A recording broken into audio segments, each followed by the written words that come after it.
Imagine the year 1532, a time when the mighty Inca Empire stood unchallenged in the heart of South America, unaware of the storm brewing across the Atlantic. The Inca, a civilization known for their architectural marvels and intricate road systems, had expanded their empire across the Andean highlands, reaching from modern-day Ecuador to Chile. They were a society that thrived on order, labor, and the worship of their sun god Inti. Meanwhile, across the ocean, a group of Spanish conquistadors led by Francisco Pizarro was setting sail, lured by tales of abundant wealth and undiscovered territories.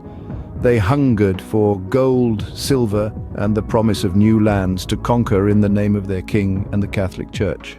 Little did they know that they would soon be face to face with an empire of 80,000 warriors, led by their emperor Atahualpa. As the Spanish set foot on Inca land, the stage was set for an epic confrontation that would change the course of history. Outnumbered, outgunned, yet undeterred, the Spanish soldiers, led by Francisco Pizarro, prepared for the battle of their lives against the mighty Inca warriors. Imagine the scene: the brave Spaniards, their armor glinting in the fierce South American sun, standing against an army of 80,000 Inca warriors, a sea of faces and weapons stretching as far as the eye could see. On one side, we have Francisco Pizarro, a man of humble origins, driven by ambition and the lure of wealth. His leadership style was marked by determination and audacity, with a knack for exploiting opportunities as they arose.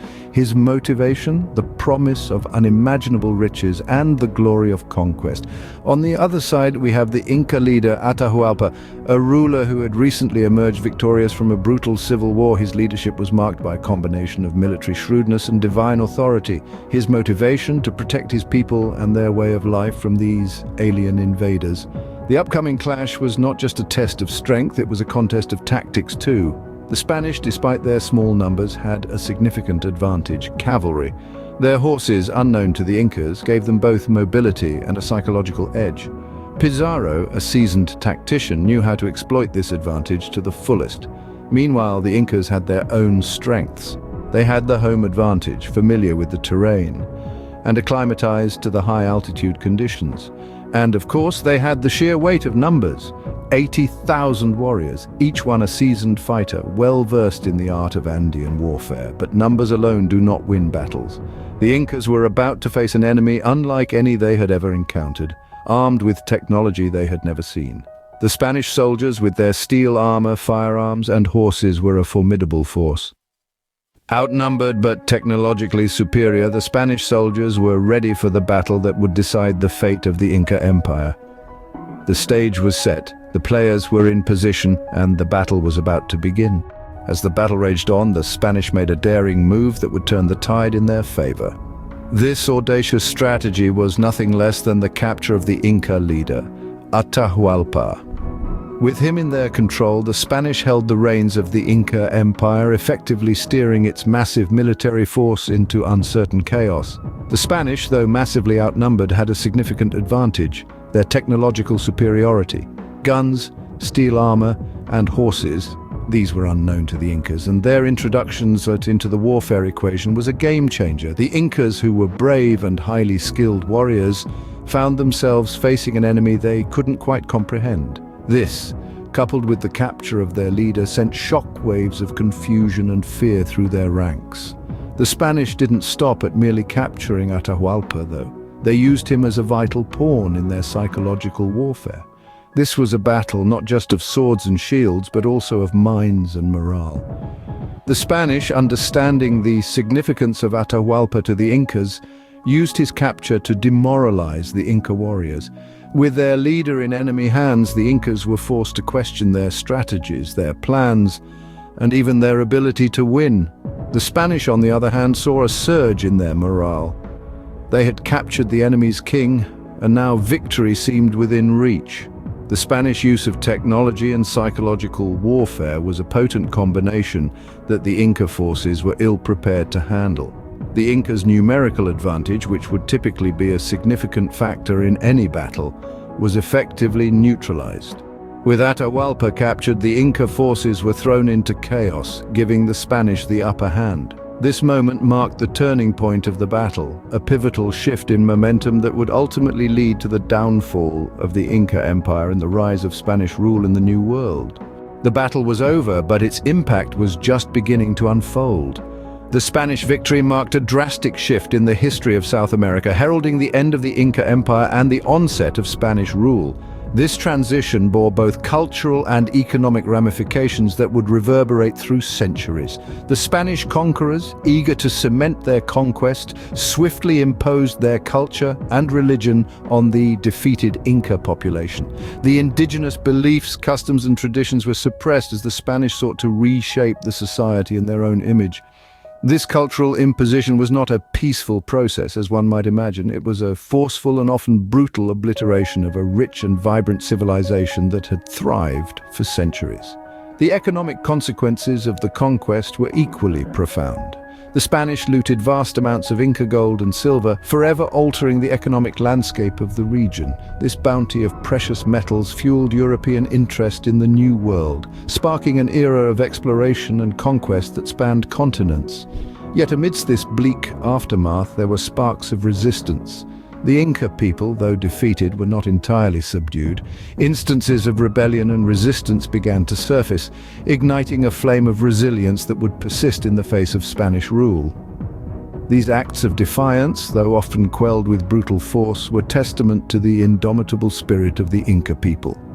In the end, the conquest had a profound impact, not just on the Inca Empire, but also on Spain and the rest of the world. It marked the beginning of a new chapter in history, one marked by conquest, resistance, and cultural transformation. The battle may have ended, but its echoes continue to resonate, shaping our understanding of history and our place within it. The battle had a profound impact, not just on the Inca Empire, but also on Spain and the rest of the world. Centuries have passed since the epic battle, but its echoes can be heard even today. The clash of Spanish soldiers with the mighty 80,000 Inca warriors remains etched in the collective memory of Spain and the indigenous peoples of South America. It's a story of conquest, resistance, and transformation that has shaped the course of history.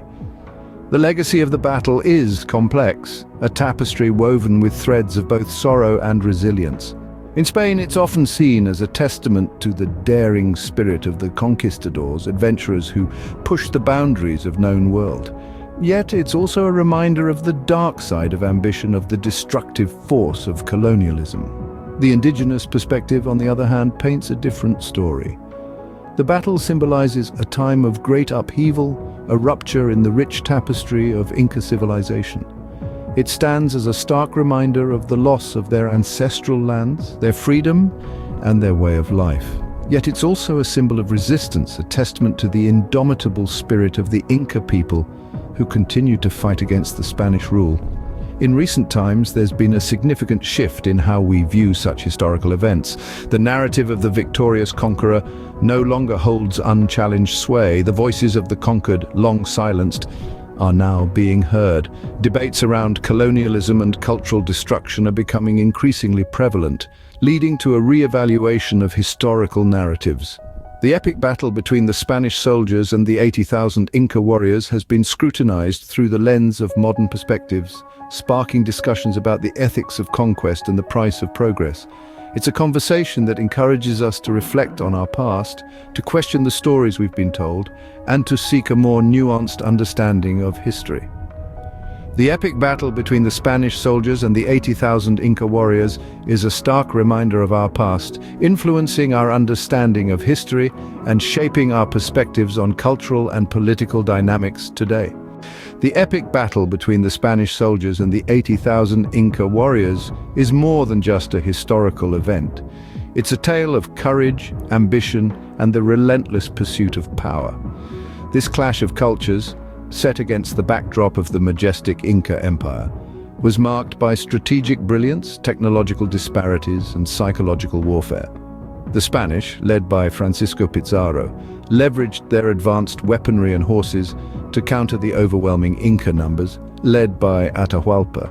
The aftermath of this epic confrontation reshaped the cultural, economic, and political landscape of the New World, leaving behind a legacy that continues to stir debate and reflection. From the resilience of the Inca people in the face of Spanish rule, to the modern perspectives on colonialism and cultural destruction, the battle serves as a poignant reminder of our shared past. Don't forget to share this video with your friends, like it if you found it informative, and subscribe to our channel for more exciting historical content. Until next time, keep exploring history.